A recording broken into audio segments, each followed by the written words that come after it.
আসসালামু আলাইকুম নাইম। ওয়ালাইকুম আসসালাম। আজকে ডিনারে কি কি আছে সোনা? দেখাও দেখাও। কি কি এটা কি? এটা হচ্ছে মুরগির পাতলা ঝোল। এটা মুরগির পাতলা ঝোল না? একদম ব্রয়লার মুরগি রান্না করছি আলু দিয়ে পাতলা ঝোল, একদম অনেকগুলো মাংস আর কিছুটা মাংস বের করে কাবাবের সাথে অ্যাড দিছি, তাই না?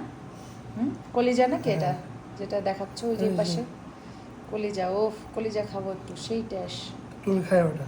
তুমি কলিজা খাও না? না, কলিজা খাই না। দুইটা আছে তো। নাম খাই না, কলিজা খাই না। তো আর কি আছে সোনা? এটা হচ্ছে ধুন্দুল ভাজি। তো ধুন্দুল ভাজি একটু দেখি, হাতলটা সরাব, দেখি উঠা হাতলটা।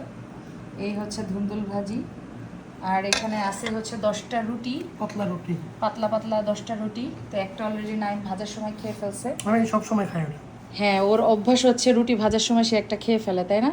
তো নাইম, মুরগির ঝোলের কালারটা কেমন আসছে? সেই আর ধুন্দুল ভাজির কালার? সেই চিতই পিঠা হলে ভালো হতো। চিতই পিঠা? আরে বানাই দিব না, ঠিক আছে, চালের গুঁড়ি আইনো। তো যাই হোক, আমার জামাই এখন শিল্প সত্তা জাগ্রত হয়েছে ঝোল দেখে। তো নাইম টাটা দিয়ে দাও। আলুকে গোসল করাইতে হবে। তাই টাটা দিয়ে টাটা, দাও। Bye bye. তো এখন সে খাওয়ার জন্য উৎসুক হয়ে আছে, তাকে এখন খাবারটা বেড়ে দেই। তো আমাদের রান্নাগুলো আপনাদের কেমন লাগে অবশ্যই কমেন্ট করে জানাবেন। আর আপনারা কে কী কী খেলেন আজকে ডিনারে সেটাও কমেন্ট করে জানাবেন।